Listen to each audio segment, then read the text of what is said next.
When should you shoot a cop? That question, even without an answer, makes most law-abiding taxpayers go into knee-jerk conniptions. The indoctrinated masses all race to see who can be first and loudest to proclaim that it is never okay to forcibly resist law enforcement. In doing so, they also inadvertently demonstrate why so much of human history has been plagued by tyranny and oppression. In an ideal world, cops would do nothing except protect people from thieves and attackers, in which case shooting a cop would never be justified. In the real world, however, far more injustice, violence, torture, theft, and outright murder has been committed in the name of law enforcement than has been committed in spite of it.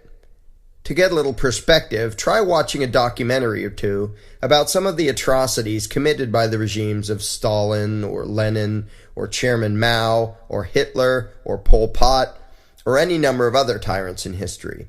Pause the film when the jackboots are just about to herd innocent people into the cattle cars or just about to gun them down as they stand on the edge of a ditch, and then ask yourself the question, when should you shoot a cop?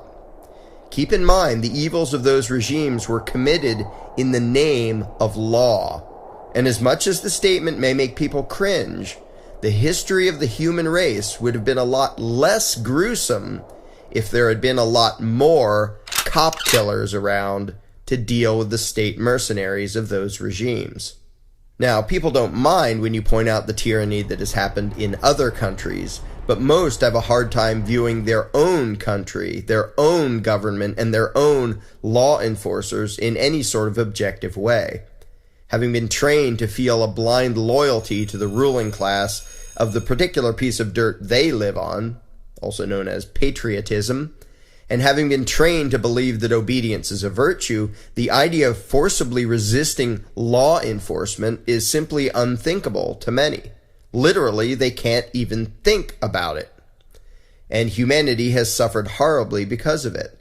It is a testament to the effectiveness of authoritarian indoctrination that literally billions of people throughout history have begged and screamed and cried in the face of authoritarian injustice and oppression, but only a tiny fraction have ever actually lifted a finger to try to stop it.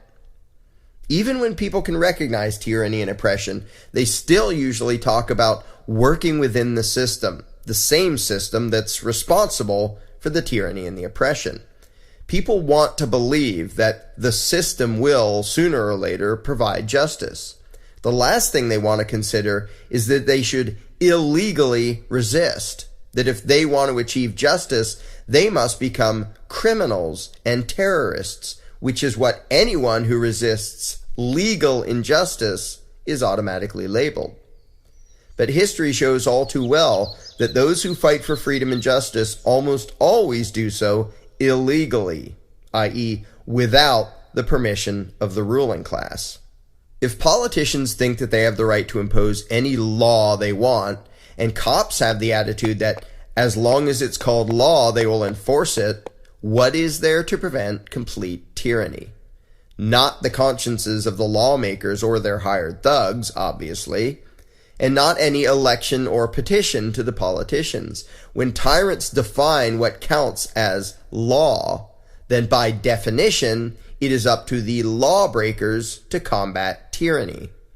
Pick any example of abuse of power, whether it's the fascist so-called war on drugs, the police thuggery that has become so common, the random stops and searches now routinely carried out in the name of security, such as at airports, border checkpoints that aren't even at the border, sobriety checkpoints, and so on, or any other example. Now ask yourself the uncomfortable question.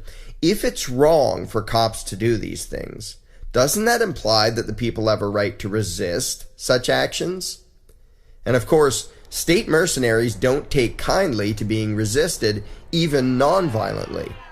If you question their right to detain you, interrogate you, search you, invade your home, and so on, you are very likely to be tasered, physically assaulted, kidnapped, put in a cage, or shot.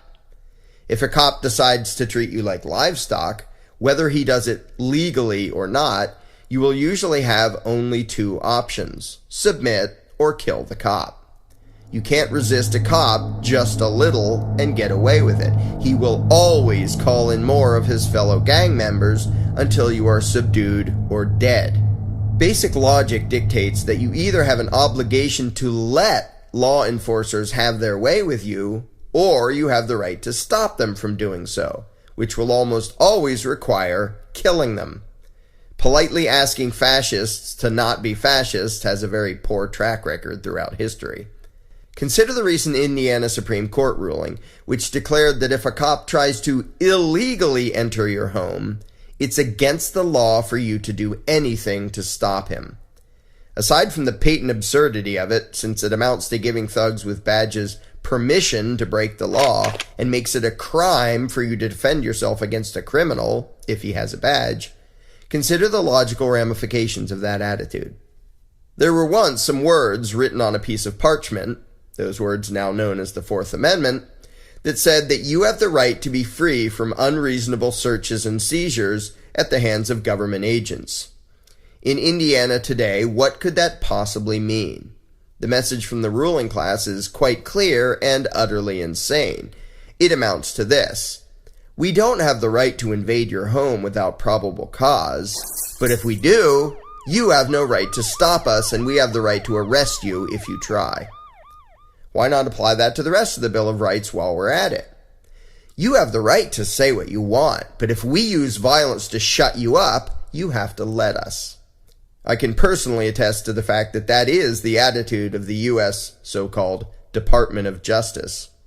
Or maybe, you have the right to have guns, but if we try to forcibly and illegally disarm you and you resist, we have the right to kill you. Ask Randy Weaver or the Branch Davidians about that one. You have the right to not testify against yourself, but when we coerce you into confessing and call it a plea agreement, you can't do a thing about it. What good is a right? What does the term right even mean if you have an obligation to allow jackboots to violate your so-called rights? It makes the term absolutely meaningless. To be blunt, if you have the right to do A, it means that if someone tries to stop you from doing A, even if he has a badge and a politician's scribble, sometimes called law, on his side, you have the right to use whatever amount of force is necessary to resist that person. That's what it means to have an unalienable right. If you have the unalienable right to speak your mind, a la the First Amendment, then if all else fails, you have the right to kill government agents who try to shut you up. If you have the unalienable right to be armed, then if all else fails, you have the right to kill government agents who try to disarm you. If you have the right to not be subjected to unreasonable searches and seizures, then if all else fails, you have the right to kill government agents who try to inflict those upon you. Those who are proud to be law-abiding don't like to hear this and don't like to think about this, but what's the alternative? If you do not have the right to forcibly resist so-called legal injustice, that logically implies that you have an obligation to allow government agents to do absolutely anything they want to you, your home, your family, your neighbors, and so on. Really, there are only two choices. You are a slave, the property of the politicians without any rights at all, or you have the right to violently resist government attempts to oppress you. There can be no other option. Of course, on a practical level, openly resisting the gang called government is usually very hazardous to one's health. But there's a big difference between obeying for the sake of self-preservation, which is often necessary and rational, and feeling a moral obligation to go along with whatever the ruling class wants to do to you, which is pathetic and insane. Most of the incomprehensible atrocities that have occurred throughout history were due in large part to the fact that most people answer never to the question of when should you shoot a cop. The correct answer is when evil is legal, become a criminal. When oppression is enacted as law, become a lawbreaker. And when those violently victimizing the innocent have badges, become a cop killer. So the next time you hear of a police officer being killed in the line of duty, take a moment to consider the very real possibility that maybe in that case, the law enforcer was the bad guy and the cop killer was the good guy. As it happens, that has